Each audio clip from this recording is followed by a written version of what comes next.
Hello dear students, good morning. Hello dear students, आज के इस नए क्लास में आपका सभी का स्वागत है इस नए वीडियो में। आज हम तो 10वीं क्लास की वीडियो में हमने सॉल्व किया था क्लास एक्सरसाइज 3.4 मैथ्स की 3.4 को सॉल्व करेंगे। इसका क्वेश्चन नंबर 1 का पहला और दूसरा सवाल हल कर चुके थे। आज हम तीसरा क्वेश्चन हल करेंगे। हिंदी में तो आइए क्वेश्चन है, इसको देखते हैं, सॉल्व करते हैं और उसको समझने का प्रयास करते हैं। ओके, प्रश्न है पहले इसको ध्यान कहीं न जाए, पढ़ना जरूरी इस बात को लेकर के आप निम्न सतर्क करें समस्याओं कि जब भी आप पढ़ते हैं तो आपका ध्यान एक ही बिंदु पर होना उनके चाहिए। हल यदि तो उनका अस्तित्व क्वेश्चन नंबर 3 था, विलोपन विधि से ज्ञात कीजिए। 3x - 5y - 4 = पहला 0 प्रश्न है कि यदि और हम इक्वेशन अंश नंबर में 2 था एक उसका जोड़ दें 9x तथा हर में से = एक 2y घटा + दें 7। तो ये भिन्न थोड़ा सा एक में बदल उलट जाती है। पुलट करके दिया हुआ है, तो उसे घबराने की कोई यदि बात हर में नहीं। एक आप जोड़ इक्वेशन दें समीकरण जानते तो हैं, यह उसके एक हिसाब से हम बटा अरेंज कर लेंगे दो हो इसको। जाती है। और वह इसको भी पहले ये समीकरण को इस तरह से हम लिख क्वेश्चन सकते कुछ हैं कठिन नहीं है। और दूसरे समीकरण को इंग्लिश में इस देखते तरह हैं, से हम लिख इंग्लिश में सकते क्या हैं। है? और आप जानते हैं कि पहले सबसे पहले हमें इसे विलोपन विधि से हल करना है, उसके बाद सब्स्टिट्यूशन मेथड से, मतलब प्रतिस्थापन विधि से हल करना है। तो विलोपन विधि से हल करने के लिए, एलिमिनेशन मेथड से हल करने के लिए हमें कोएफिशिएंट को बराबर करना पड़ता है, x या y के गुणांक को बराबर करना पड़ता है। ठीक है, तो हम यहाँ देख रहे हैं इजीली कि हम इक्वेशन 1 में अगर 3 का हम मल्टीप्लाई कर दें तो ये 3x जो है 9x हो जाएगा और इक्वेशन 2 का भी पहला टर्म है 9x है। फिर हम उसको घटा करके इसको एलिमिनेट कर सकते हैं और y का वैल्यू ज्ञात कर सकते हैं। ठीक है, तो इस तरह से हमने प्रयास किया है।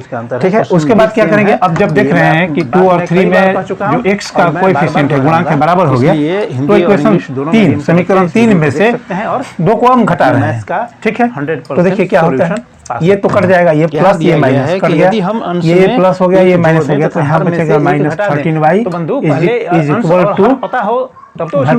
बच रहा है 5। तो हम पहले वही इसका मतलब ये है हिंदी वाले कि y = हो जाएगा 5/- 13, मतलब कि -5/13। x y का वैल्यू कितना? -5/13 आ गया। अब हम आराम से दूसरा जो है x का वैल्यू ज्ञात कर सकते हैं, y है। ठीक है, याद रखें ये प्रॉब्लम्स हैं दो चर वाले रैखिक समीकरण युग्म।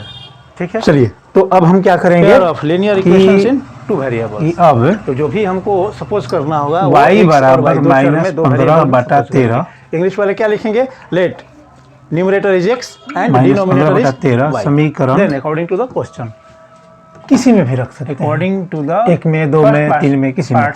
समीकरण 1 में रखने पर प्रश्न के ठीक है, पहले समीकरण 1 में हम रख रहे हैं।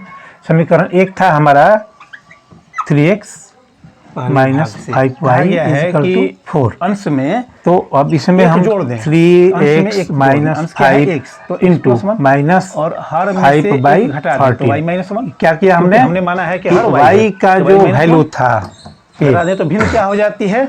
उसको यहाँ रिप्लेस कर दिया, 1 हो जाती है। ठीक है, 1 हो जाती है। तो अब इसको जरा सा सॉल्व कर लेंगे, रिप्लेस कर दिया और इसके बराबर कितना है? यहाँ है x। अब इसको हल करना है, ये टोटल ही ये बटा है, आगे हल करते हैं तो तो आ जाएगा 3x, तो y ये माइनस है, ये माइनस है, तो हो जाएगा समझ में आ रही है आपको? यहाँ ये 1 का इसमें गुणा हो गया, 13 नहीं समझ में आ रहा है तो इस तरह से कर सकते हैं। ये 1 से मल्टीप्लाई, इसको हम मिटा देते हैं, डिवीजन के रूप में, भाग के रूप में है। इसको हम RHS में ले जाएंगे तो गुणा 1 के साथ इसका मल्टीप्लिकेशन हो जाएगा। तो हम वो क्या प्राप्त करेंगे? यही प्राप्त करेंगे। कुछ भी नहीं है, बहुत ही इजी है, एक ही प्रोसेस से ये सारा सवाल लगभग बनने वाला है। तो अब हम इसको क्या कर सकते हैं? तो यहाँ बचेगा, इसके बाद वेरिएबल को एक तरफ लाते हैं कि इस तरह से हम आ रहे हैं। ये तो हमारा इक्वेशन जो मिला x - y = -4 -25/13, x - y = 5/13। इसको अगर ये कर दें, हल कर दें, 13 × 4 = 52 -25 = 27/13, तो हो जाएगा x = 27/13 अगले भाग से। Now according to the next part of the into 3, यह यहाँ मल्टीप्लाई है, मल्टीप्लिकेशन है, इधर आके डिवीजन हो जाएगा, डिवाइड हो जाएगा। यदि हर में एक जोड़ दें, कितना बच रहा है? 9/13, हर में केवल 9/13 एक जोड़ा जा रहा है, तो भिन्न जरा आंसर मैच कर लेते हैं। फ्रैक्शन किस में बदल जाता है? Fraction turns into 1/2। अब इसको हल करेंगे 9/13 हल करने ठीक का है। सिंपल सा तरीका है कि क्रॉस मल्टीप्लिकेशन 9/13 और y इक्वल टू -5/13, तो ये हो गया आंसर। और ये विधि था कौन सा, विलोपन विधि। से मल्टीप्लाई होगा तो इंग्लिश मीडियम वाले बच्चे ध्यान दें, कुछ नहीं करना है, लैंग्वेज जो इक्वेशन जरा सा प्राप्त होगा चेंज करना है। ये प्राप्त होगा। क्वेश्चन जो था उसमें we have to equal the coefficient of x और y and you have seen that how I have done it. Word problem था। आफ्टर दैट ठीक है, उसको वी हमने subtract equation algebraic 2 expression from के रूप में 3 लिख लिया है। एंड वी गेट अब देखिए इस द तरह वैल्यू से ऑफ सवाल y कुछ नहीं एज होता है। -5/13। जो वर्ड प्रॉब्लम में बहुत सारे बच्चों को उलझन Next. होती है कि कैसे Now, इसको समीकरण के रूप में डेवलप करें। तो कुछ नहीं, जो दिया गया है putting y equal to -5/13 in equation 1 we get, मानेंगे और फिर ये सॉल्व कर देखेंगे देना कि समीकरण का जो करने के लिए इक्वेशन का कहा जो जा सिंपल रहा है। प्रोसेस जैसे है यहाँ उसके द्वारा था इसको सॉल्व कि कर दिया यदि गया। x का वैल्यू निकला अंश में एक 9/13 एक जोड़ना है और इसमें ये y अंश का है। वैल्यू कितना था पता रहेगा -5/13। तब हम दिस इज एक द जोड़ आंसर। सकते हैं। ओके, तो जो नहीं पता है उसको मान इट्स वेरी लेंगे। इजी। इसलिए माना कि अंश x है, नाउ ठीक है, और हर मान लिया y है। तो जिस तरह से we उसके बाद will- सवाल जिस तरह से क्वेश्चन में है वो वो है। है उस तरह से प्रक्रिया करेंगे। अब क्या करेंगे इस हम तरह से हमें कि अब मिल है जाएगा प्रतिस्थापन विधि, मतलब सब्स्टिट्यूशन के रूप में।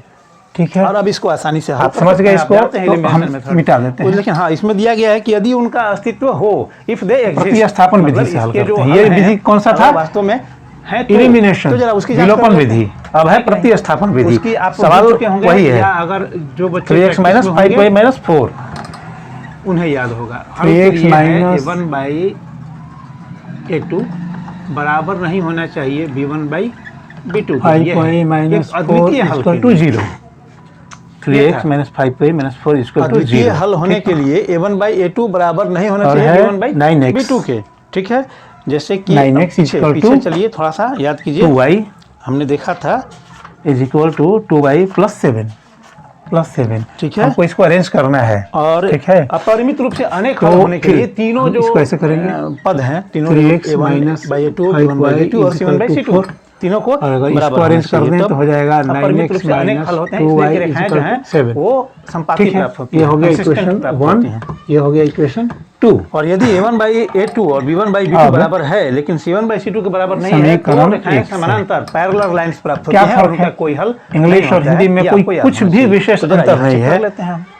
ठीक है, इस बात को यहाँ आप A1 समझ की रहे हैं, जगह हिंदी कितना मीडियम है? वाले और ये इंग्लिश है मीडियम समीकरण वाले कि इसको equation 1, इस समीकरण को केवल व्यवस्थित तो किया यहाँ गया। x का गुणक 1 है। ओके, और उसको हमने नाम दिया 1 एंड 2। 1/2 ठीक है, यहाँ हिंदी वाले लिखते B1 हैं अब समीकरण 1 -1 से, इंग्लिश वाले B2 इजीली लिख सकते हैं कि नाउ -1 फ्रॉम इक्वेशन 1।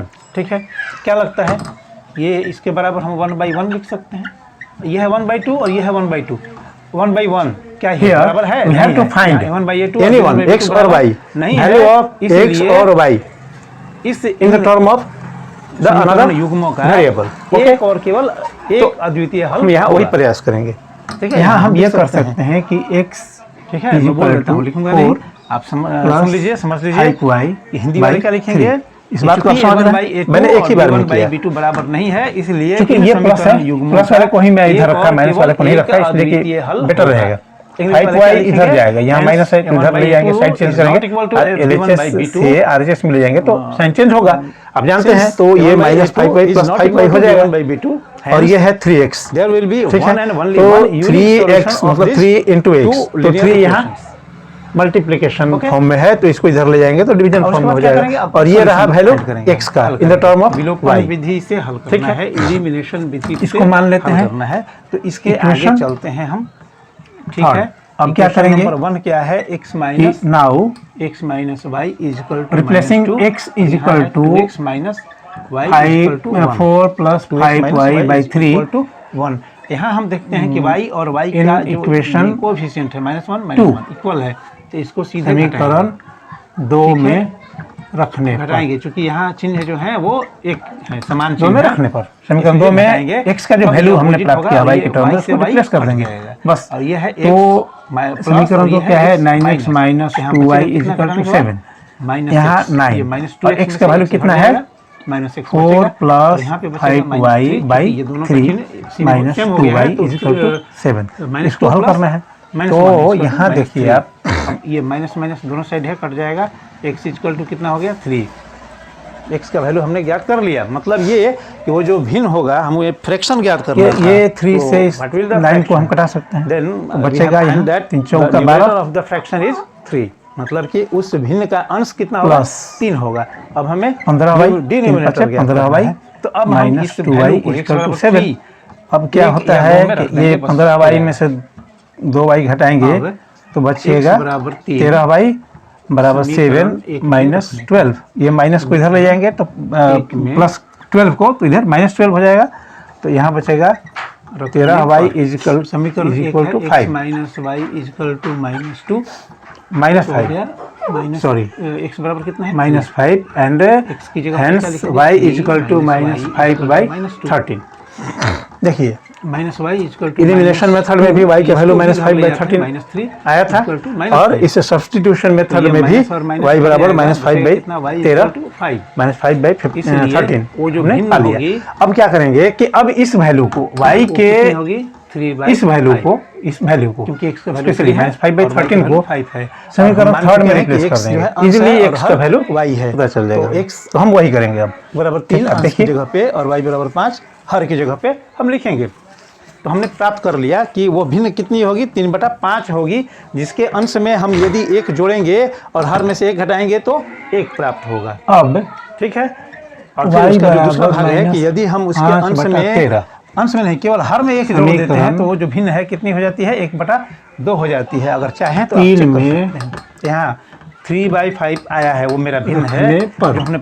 समीकरण 3 क्या है, x = 4 प्लस अंश में 1 जोड़ देते हैं, हर से 1 घटा देते हैं। 3 जरा अंश में 1 जोड़ देते हैं, देखिए तो यहाँ हो गया 4 + 5 और यहाँ हर में से 1 y की वैल्यू -5/4 -5/13 कितना बचेगा, 1। देखिए /3 इसको हल करना है, बस यहाँ हो जाएगा 4। यहाँ से ये करना नहीं है, आपका आंसर यहाँ तक है, प्लस ये माइनस हो गया, माइनस ये मैं समझने के लिए बात कर रहा हूँ। जो सवाल कर रहा था, हमारा आंसर उसको फुलफिल करता है या नहीं करता है। ठीक है, तो जो पहला शर्त था वो पूरा हो रहा है। दूसरा शर्त भी है कि उसके अंश में हर में केवल 1 जोड़ दें तो वो भिन्न 1/2 हो जाएगी। तो यहाँ 1 जोड़ करके देखते हैं जरा, 1 जोड़ दिए तो ये हो गया 3/6, 3 दूनी क्या 52 -25/3, तो यहाँ 27/3 × 3। ओके, तो इस तरह से हम इसका सॉल्यूशन ज्ञात करेंगे। It's very easy. कितना बचेगा, 9/13, x बराबर 9/13। This is the answer. ये क्वेश्चन नंबर 2 का, क्वेश्चन नंबर 1 का ये फुल सॉल्यूशन है। आप अब देखिए, लैंग्वेज लिखना है, आपने देखा दोनों तरीके से, एलिमिनेशन मेथड और सब्स्टिट्यूशन मेथड, क्या विलोपन विधि और प्रतिस्थापन विधि। आप खुद जज कीजिए, आप दोनों तरीके से क्वेश्चन को हल कीजिए, आपको सेम ये फील होगा कि कौन सा मेथड अधिक सरल और अब चलेंगे उपयुक्त है। मुझे तो एलिमिनेशन मेथड बहुत ही अच्छा लगता है। ये बहुत ही सिंपल है, समय और स्पेस दोनों ही कम लगते हैं इसमें। ठीक है, वैसे आपको जो मेथड बेटर लगता है आप उसी से हल कीजिए, कोई प्रॉब्लम नहीं। हाँ, लेकिन इस बात का ध्यान रखना होगा, यदि एग्जाम में क्वेश्चन आता है और वहाँ ये पॉइंट आउट किया गया है कि नहीं, आप मैं पढ़ूंगा पहले क्वेश्चन इस मेथड से हल कीजिए, तो आपको प्रश्न में ही आंसर छुपा हुआ है, खास मेथड से ही हल किया गया है। इसलिए मेथड सब सीखना जरूरी है। Okay dear students, thrice. तो चलिए हम चलते हैं अब आगे क्वेश्चन नंबर 4 की ओर। Question number 4 twice as question number 1 का question number 4 are Noori and Sonu. Hindi में क्वेश्चन क्या डियर है स्टूडेंट्स, हिंदी में क्वेश्चन होगा कि 5 वर्ष पूर्व एक चीज मैं आपको बताना चाह रहा हूं कि ये जो मेथड है मेरा 3 गुनी थी। ठीक है, 10 वर्ष ये पश्चात बहुत ही ओल्ड और ट्रेडिशनल है। की आयु की 2 गुनी क्योंकि मैं हो गांव में जाएगी। रहने वाला हूं, मेरे पास नूरी और सोनू की तकनीकी आयु सुविधा कितनी उतना है?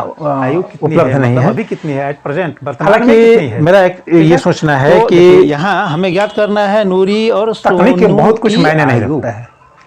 अभी कितनी है। तो पहले हम खास बात ये यह है मान लेंगे कि कि माना कि आप ध्यान कितना देते हैं, आपका एक ध्यान कितना एकाग्र है और आप वाकई पढ़ना चाहते हैं या नहीं है।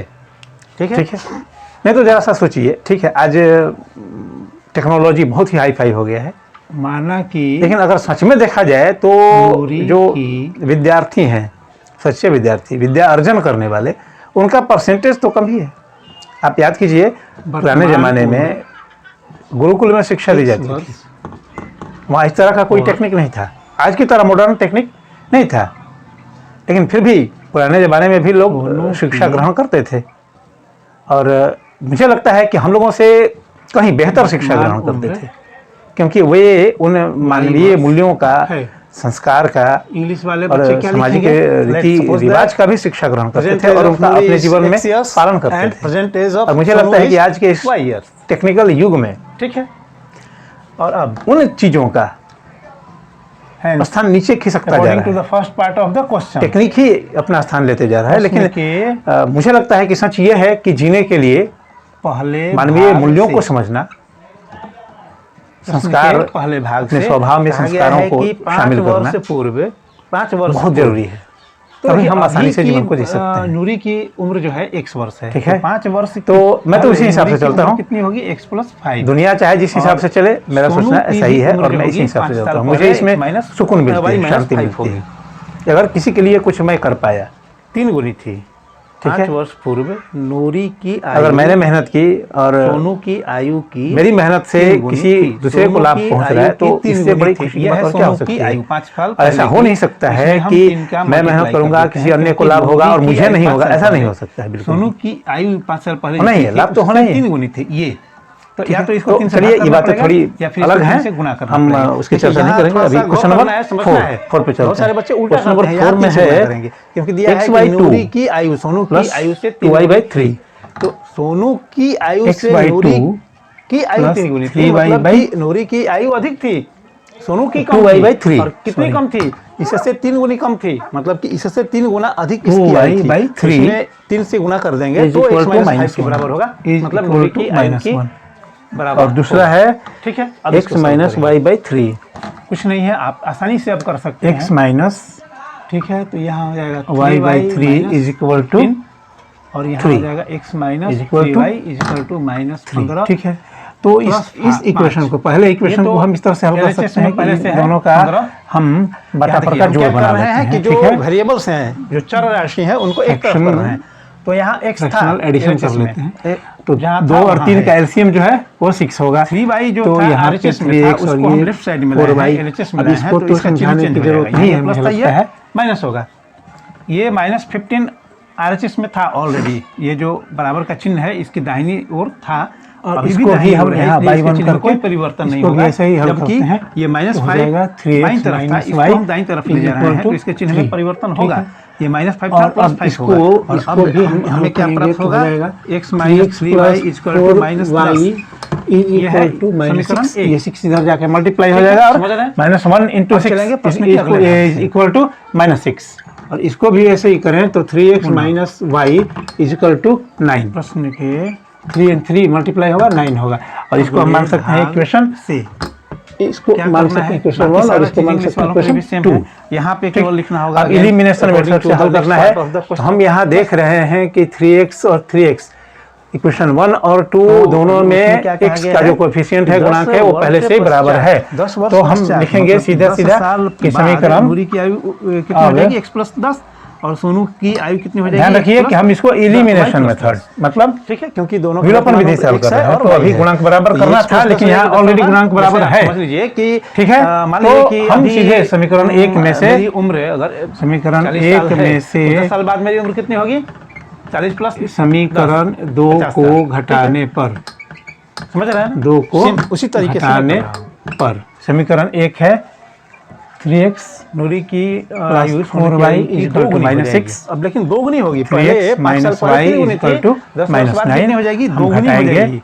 सोनू की आयु हम ये प्राप्त करेंगे, ये तो कट जाएगा, गुना करना पड़ेगा इधर सोनू की आयु। ठीक है, ये दोनों प्लस हो गया, तो ये हो जाएगा 5y, और ये घट के बचेगा -3। ठीक है, 2y, तो हो गया y = -3/5।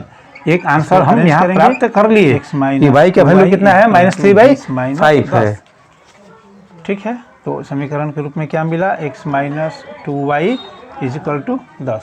ये है समीकरण 2, ये है समीकरण 2। आंसर तो कुछ अलग ही आ रहा है, जरा देखना पड़ेगा कहाँ मिस्टेक हो गया। 1 के रूप में y/3 = 3y = -10, एंड समीकरण 2 के रूप में x/2 + 2y/3 = -1 हमें प्राप्त हो चुका है। और हमें जांच करना था कि इसका जो है एक solution one and only one solution है या नहीं है। तो आप यहाँ आसानी से चेक कर सकते हैं। देखिए a1/a2 और b1/b2 चेक करना है तो यहाँ a1 1 है, b1 भी 1 है, तो 1/1। और यहाँ b1 जो है -3 है और b2 है -2, तो ये माइनस माइनस कट के 3/2 होगा, मतलब कि बराबर नहीं होगा। स्पष्ट है कि बराबर नहीं होगा। अगर आप नहीं समझ पा रहे हैं तो फिर से एक बार हम चेक करते हैं इसको। देखिए a1/a2 बराबर नहीं होना चाहिए b1/b2 के। यहाँ है x माइनस 1/1, सॉरी हाँ वहाँ -6 समीकरण 1 में x से गुणक 1 है, समीकरण 2 में भी x से गुणक 1 है, 1/1 हो जाएगा। देखिए एक मिस्टेक भी हुआ, ये y का गुणांक कितना है -3, -6 था ना, तो -6 और ये भी माइनस हो गया, तो 9 6 15 हो जाएगा। कट जाएगा तो क्या बचेगा 1/1 बराबर। देखिए एक मिस्टेक से बराबर नहीं है, इसलिए आंसर कैसे उलट पुलट गया। अद्वितीय सॉल्यूशन होगा, -15/5 यूनिक सॉल्यूशन होगा। ठीक है, -3 आपको लिखना होगा y = क्या हुआ -3, चूंकि a1/a2 नहीं है b1/b2 क्या, इसलिए इन समीकरण युग्मों का एक अद्वितीय हल होगा।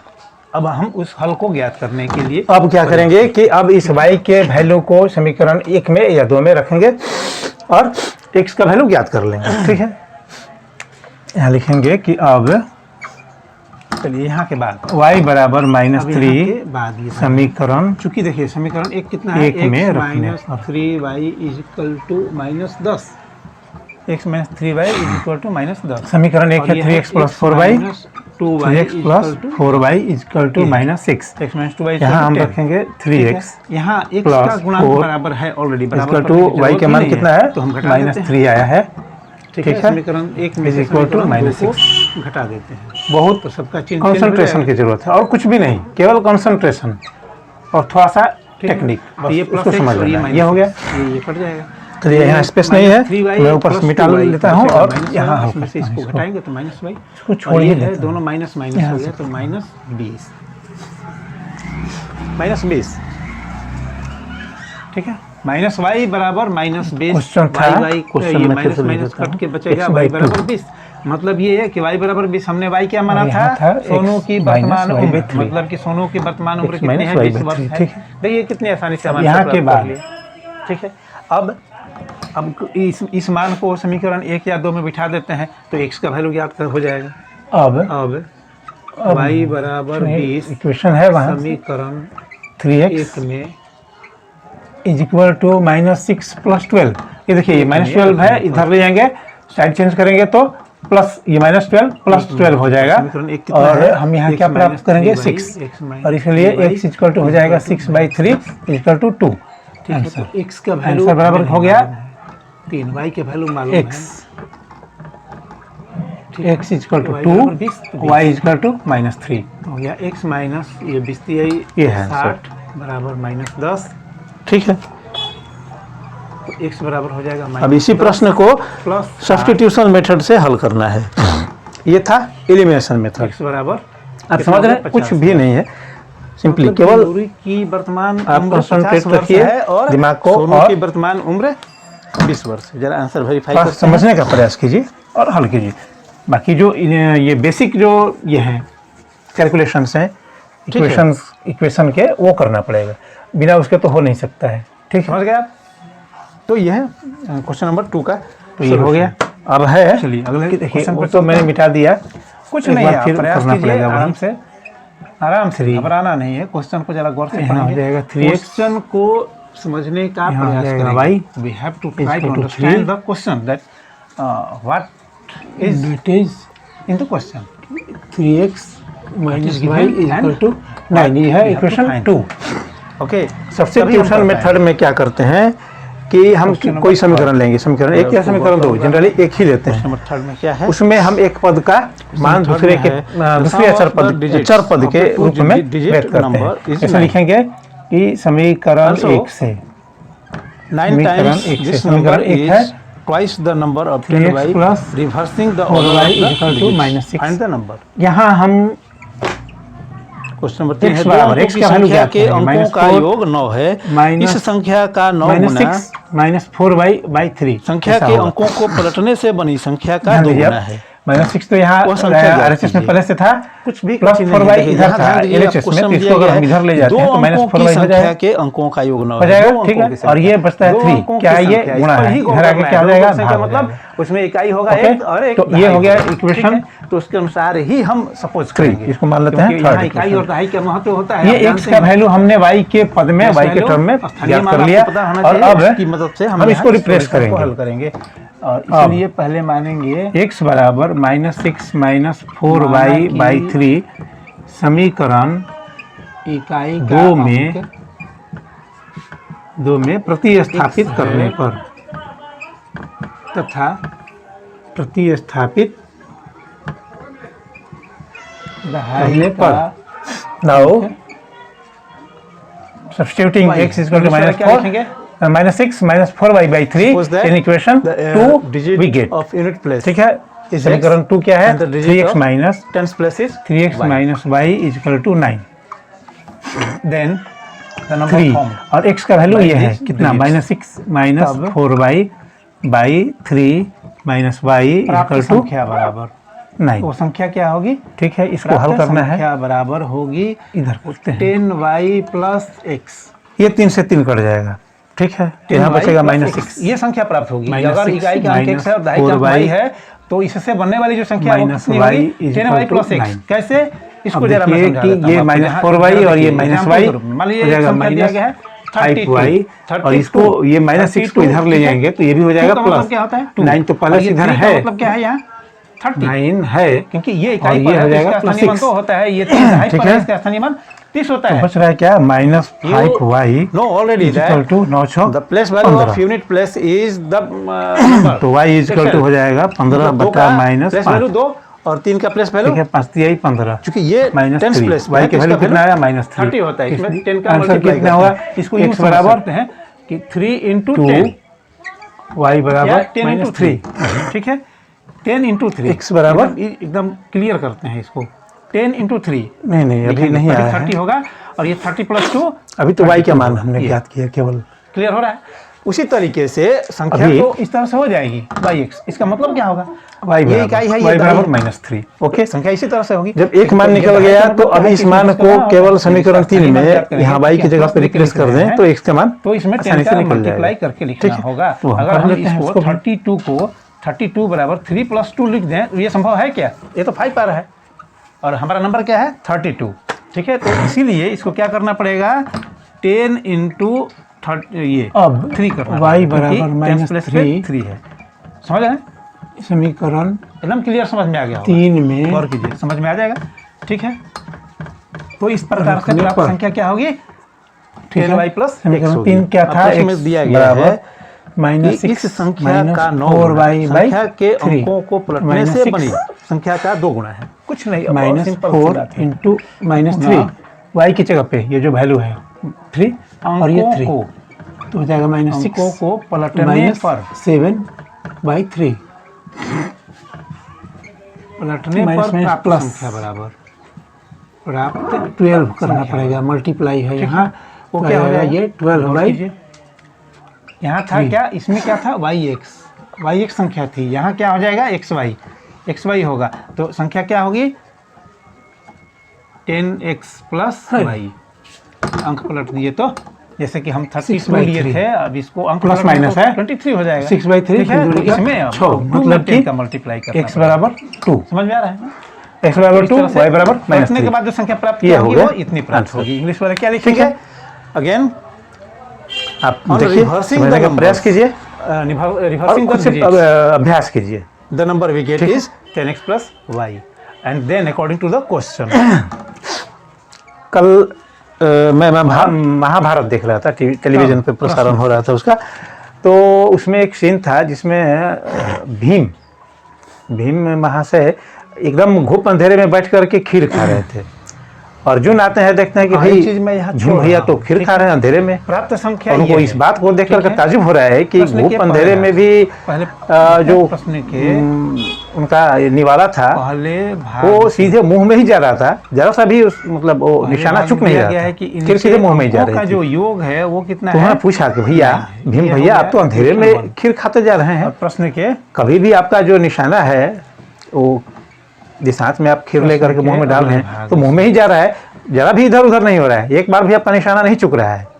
भीम ने बताया अगले भाग से क्या कहा अभ्यास गया है अर्जुन अभ्यास, कि इस संख्या और ये सुन करके अर्जुन के दिमाग में एक बात कौन दी, बोला इस अरे अभ्यास जब अंधेरे में खीर खा सकते हैं भीम भैया, तो मैं अंधेरे में तीर क्यों नहीं चला सकता?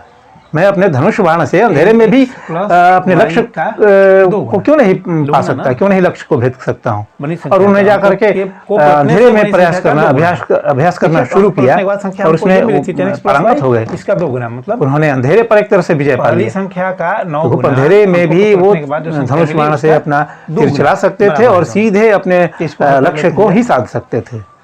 मेरे कहने का मतलब ये है कि अभ्यास बहुत बड़ी चीज है। अभ्यास करने से जो चीज आपको बहुत कठिन लगती है वो आपको एकदम आसान सी लगने लगेगी।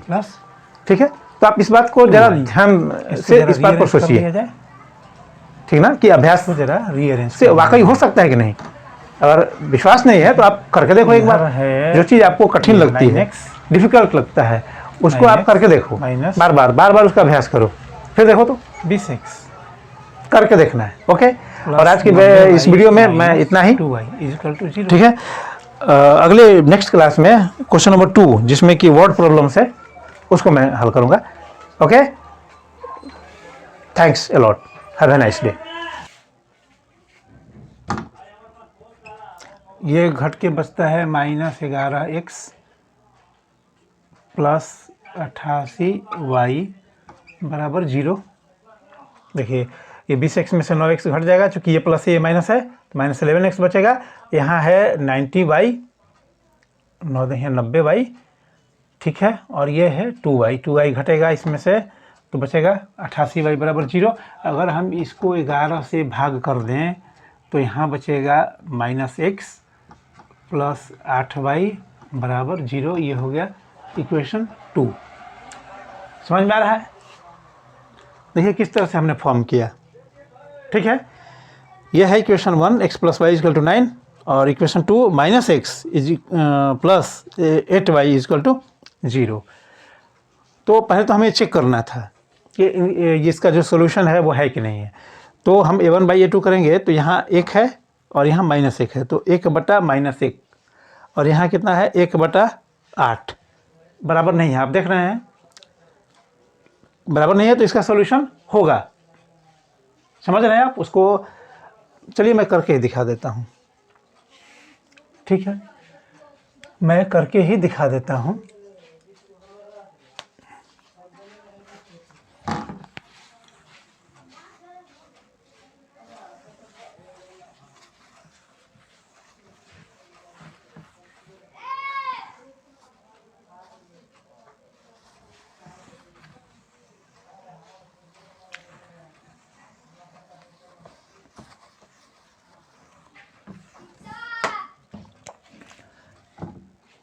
ठीक है, a1/a2 बराबर नहीं होना चाहिए b1/b2 के। तो a1 है यहाँ 1 और a2 क्या है -1 और b1 क्या है 1 और b2 क्या है 8। क्या लगता है ये बराबर है? नहीं है। इसलिए इन रैखिक समीकरणों का एक और केवल एक अद्वितीय हल होगा। ओके, तो अब हम क्या करेंगे, ये करके आपको लिख देना है यहाँ कि इसलिए इन समीकरणों का एक और केवल एक अद्वितीय हल होगा। अब हम विलोपन विधि से इसको हल करेंगे। तो इक्वेशन 1 क्या है, x plus y is equal to 9 और यहाँ था -x plus 8y is equal to 0। देखिए यहाँ गुणांक बराबर है, 1 है और चिन्ह उल्टा है, मतलब ये 1 है ये -1, ठीक है। तो हम इसको ऐड करेंगे, जोड़ेंगे तो ये x प्लस और ये x माइनस खत्म हो जाएगा। यहाँ बचता है क्या 9y। देखिए 8y और 1y जुड़ करके 9y बराबर 9। तो यहाँ से आ रहा है कि y बराबर 9/9 मतलब 1, ठीक है। y का वैल्यू कितना हो गया, 1 हो गया। समझ गए आप? अब क्या करना है कि इस y बराबर 1 का वैल्यू समीकरण 1 में या समीकरण 2 में, ठीक है, किसी में रख देना है और x का वैल्यू प्राप्त हो जाएगा। तो चलिए हम रखेंगे कि अब अब y बराबर 1 समीकरण 1 में रखने पर, समीकरण 1 में रखने पर, समीकरण 1 है ये, मैं इसको मिटा देता हूँ, समीकरण 1 छोड़ करके बाकी सब। समीकरण 1 यही है, ठीक है। तो x प्लस वाई की जगह पे क्या आया है 1 इजकल टू 9, तो हो गया x is equal to 9 minus 1 is equal to 8, मतलब कि x बराबर कितना है 8 और y बराबर कितना है 1, ठीक है। इसलिए संख्या क्या हो जाएगी, इसलिए अभिष्ट संख्या,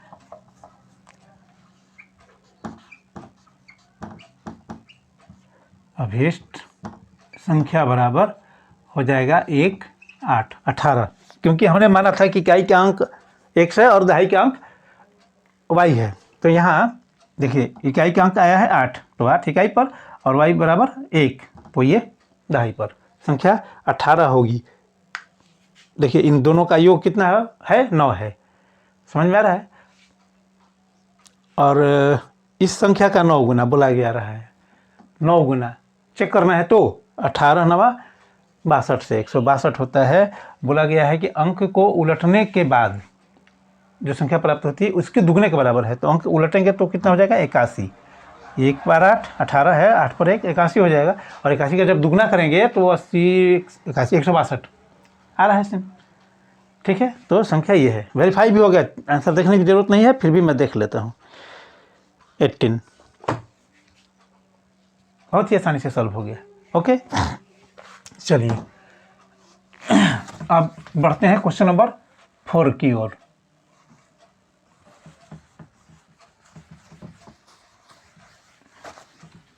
क्वेश्चन नंबर 4,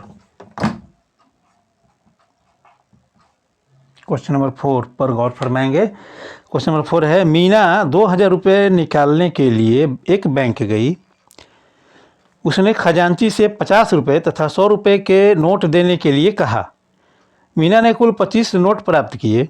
ज्ञात कीजिए कि उसने 50 रुपये और 100 रुपये के कितने कितने नोट प्राप्त किए। ठीक है, इंग्लिश में है, Meena went to a bank to withdraw Rs 2000. She asked the cashier to give her Rs 50 and Rs 100 rupees notes only. Meena got 25 notes in all. Find how many notes of Rs 50 and 100 she received. देखिए, मीना कहाँ गई? Bank गई। काहे के लिए? 2000 रुपये निकालने के लिए। उसने कैशियर साहब महोदय को बोला कि मुझे केवल 50 रुपये और 100 रुपये के ही नोट दीजिए, ठीक है। और कैशियर ने उन्हें कुल 25 नोट दिए। तो हमें ये पता लगाना है कि उसमें 50 रुपये के कितने नोट थे और 100 रुपये के कितने नोट थे, ठीक है। क्या लगता है आपको? हमें ज्ञात करना है कि 50 रुपये के नोट कितने थे और 100 रुपये के नोट कितने थे, तो हम वही मानेंगे। माना कि 50 रुपये के एक्स नोट और 100 रुपये के वाई नोट थे, ठीक है। इंग्लिश वाले क्या लिखेंगे? Let's suppose that the number of 50 rupee notes is X and the number of 100 rupees note is Y. Okay. Then according to the first part of the question, तब प्रश्न के पहले भाग से ये दोनों नोट मिलाकर कितने थे? 25। ये हो गया इक्वेशन 1। दिया गया है कि कुल मिलाकर के नोट कितने थे? 25 थे। तो मतलब 100 रुपये और 50 रुपये के नोट मिला के 25 थे, तो x प्लस वाई बराबर 25। It's very easy. और अब प्रश्न के अगले भाग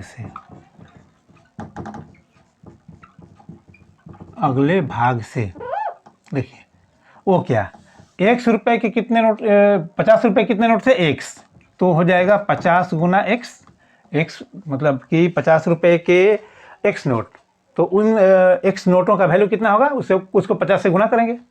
ठीक है, जैसे कि 50 रुपये के 5 नोट, तो 50 रुपये के 5 नोट का कुल मूल्य कितना होता है 50 गुना 5 मतलब 250, तो उस तरह से हम यहाँ करेंगे। और उसी तरह से 100 रुपये के वाई नोट थे तो उसको 100 से गुना करेंगे, और ये कितना होना चाहिए 2000 होना चाहिए, क्योंकि 2000 ही निकालने गई थी मीना। ओके, ज़रा इसको कर लेते हैं हल। तो ये हो जाएगा 50x प्लस 100y बराबर 2000। यहाँ देखिए हमको लग रहा है कटने वाला है, किससे कटने वाला है 50 से कटने वाला है। 50 से इसको भाग कर देते हैं तो यहाँ बचेगा x, यहाँ बचेगा 2y, 50 दूनी 100 कट जाएगा, और यहाँ बचेगा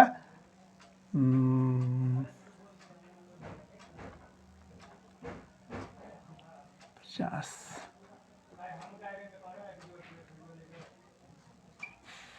40 40 25 200, ठीक है, 4 5 20, इतना ही बचेगा। ये हो गया क्या इक्वेशन नंबर 2। अब जरा चेक करेंगे कि इसका अस्तित्व है या नहीं है।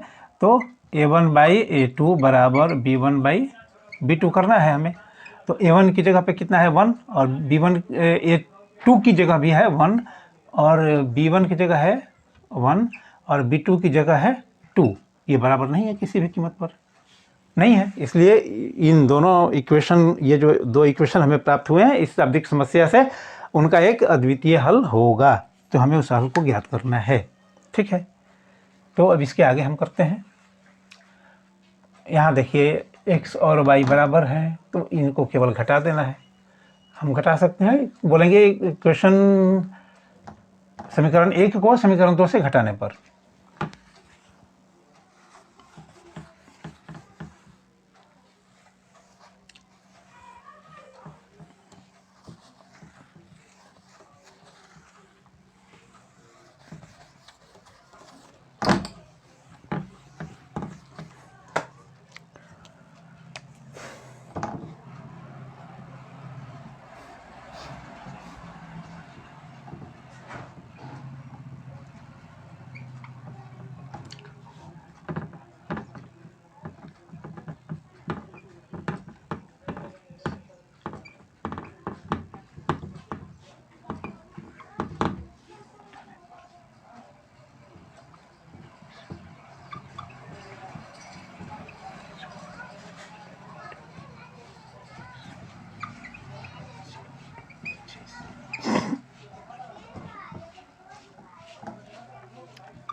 आ गया, वाई के वैल्यू आ गया कितना 15, मतलब कि 100 रुपये का नोट कितने थे 15 थे।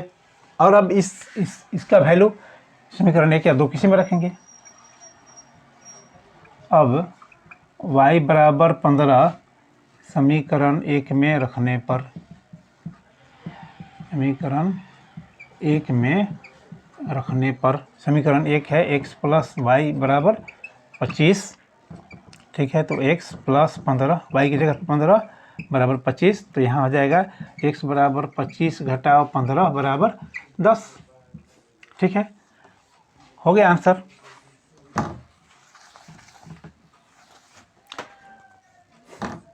इसलिए आंसर कितना हुआ कि 50 रुपये के कितने नोट थे 10 नोट, 10 नोट, तथा 100 रुपये के कितने नोट 15 नोट, 15 नोट कैशियर ने दिए। ये हो गया आंसर। तो ये 10 और 15 25 कुल नोटों की संख्या 25 हुई और टोटल राशि 2000 हुई। जरा आंसर वेरिफिकेशन करते हैं।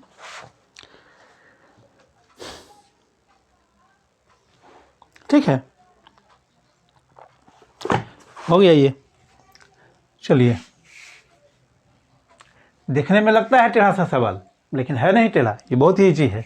केवल समझना है और आपको सीखना होगा कि कैसे हम समीकरण इसका बैठाएंगे, किस तरह से इन वर्ड प्रॉब्लम्स को इक्वेशन के रूप में कैसे डेवलप करेंगे। और उसके लिए इजी सा तरीका ये है, देखते हैं कि क्या नहीं दिया गया है, क्या फाइंड करना है और उसका रिलेशन किसके साथ है। नेक्स्ट क्वेश्चन देखते हैं 5 नंबर। 5 नंबर में है, किराए पर पुस्तक देने वाले किसी पुस्तकालय का प्रथम 3 दिनों का एक नियत किराया है तथा उसके बाद प्रत्येक अतिरिक्त दिन का अलग किराया है। सरिता ने 7 दिनों तक एक पुस्तक रखने के लिए 27 रुपये अदा किए, जबकि सुसी ने एक पुस्तक 5 दिनों तक रखने के लिए 21 रुपये अदा किए। नियत किराया तथा प्रत्येक अतिरिक्त दिन का किराया ज्ञात कीजिए। ठीक है, इंग्लिश वालों के लिए क्वेश्चन है कि a lending library has a fixed charge for the first 3 days and an additional charge for each day thereafter. Saritha paid 27 for a book kept for 7 days, while Susie paid 21 for the book she kept for 5 days. Find the fixed charge and the charge for each extra day.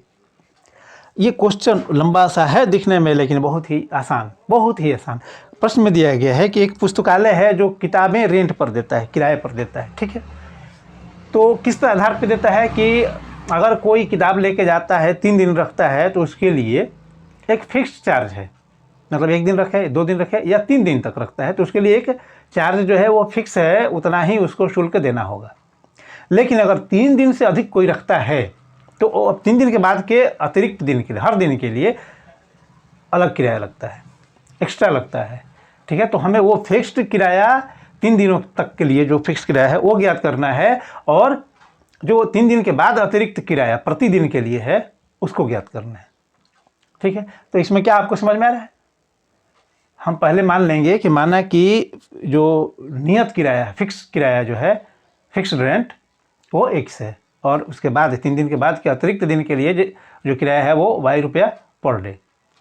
ठीक, वही लिखेंगे, वही मानेंगे। माना कि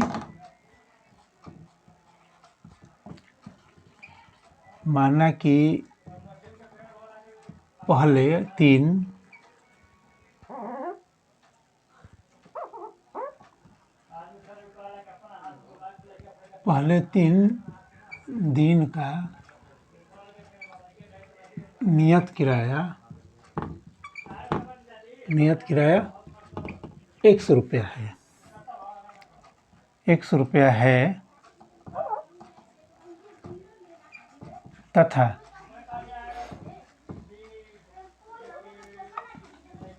अगले प्रत्येक दिन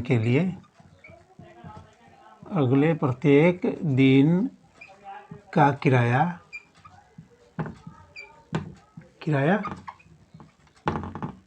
y रुपया है। लैंग्वेज लिखने में थोड़ी सी प्रॉब्लम होती है, इसलिए मैं लिख दिया हूँ। इंग्लिश वाले क्या लिखेंगे? Let suppose that the fixed rent for first 3 days is Rs x and after that rent for per day is Rs y rupees. Okay, then according to the first part of the question, तब प्रश्न के पहले भाग से,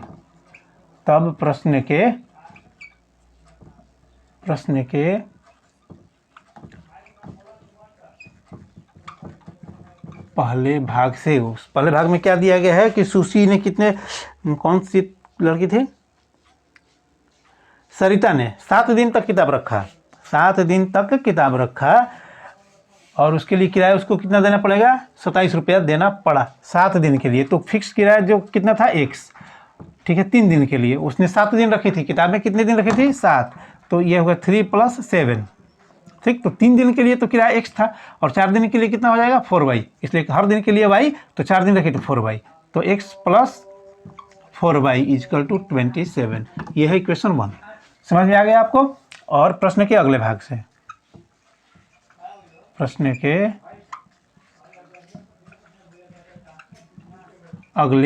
से, और एक और लड़की थी सुशी नाम था ना, सुशी, एक पुस्तक 5 दिन तक रखी, 5 दिन तक रखी मतलब कि x + 2y, इसलिए कि 3 दिन के लिए तो किराया ये है, और बाकी बता है 2 दिन तो 2y, और उसको किराया कितना देना पड़ेगा?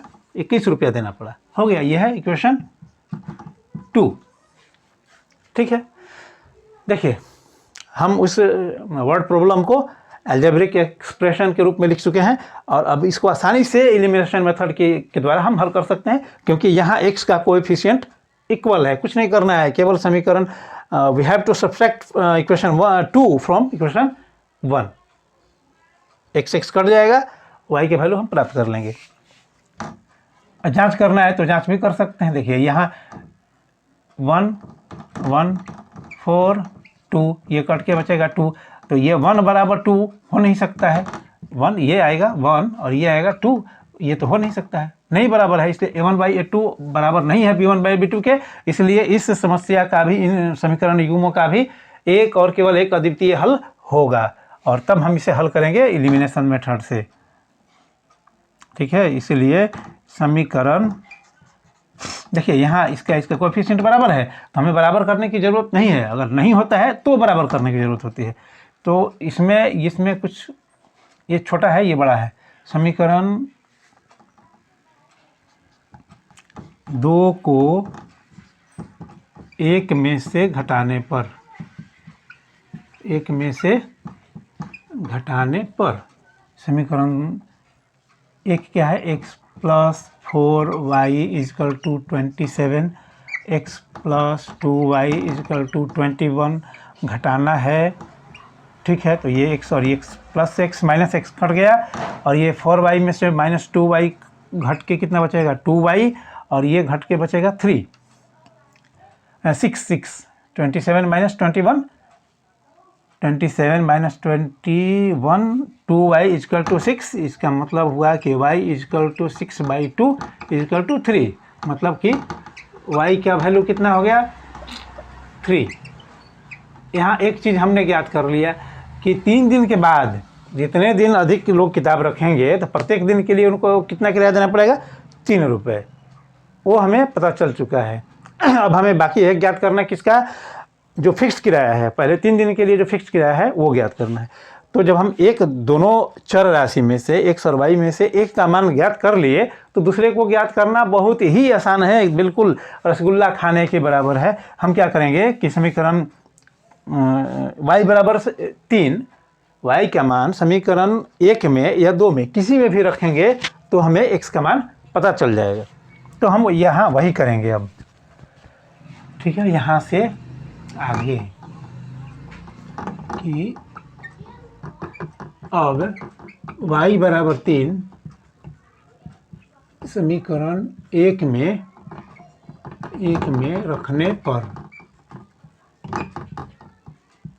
पर 1 में क्या है समीकरण, x + 4y = 27, तो हो जाएगा x + 4 × 3, क्योंकि y के मान हमें प्राप्त है 3, तो y की जगह 3 हमने रख दिया और इसको ज़रा सा हल कर देंगे।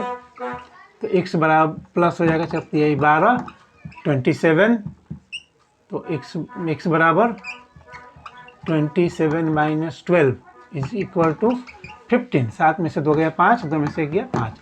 इसलिए x मतलब कि जो नियत किराया है वो कितना है 15 रुपया। x बराबर 15 रुपया, y बराबर 3 रुपया। ठीक है, ये हुआ आंसर। यहाँ से ये क्लियर पता चला कि जो नियत किराया है, फिक्स्ड रेंट जो है वो 15 रुपया है 3 दिनों के लिए, और अतिरिक्त 3 दिन के बाद पर डे के लिए किराया जो है 3 रुपया प्रतिदिन। ठीक है, आंसर वेरिफिकेशन कर लेते हैं जरा सा। 15 और 3 हो गया।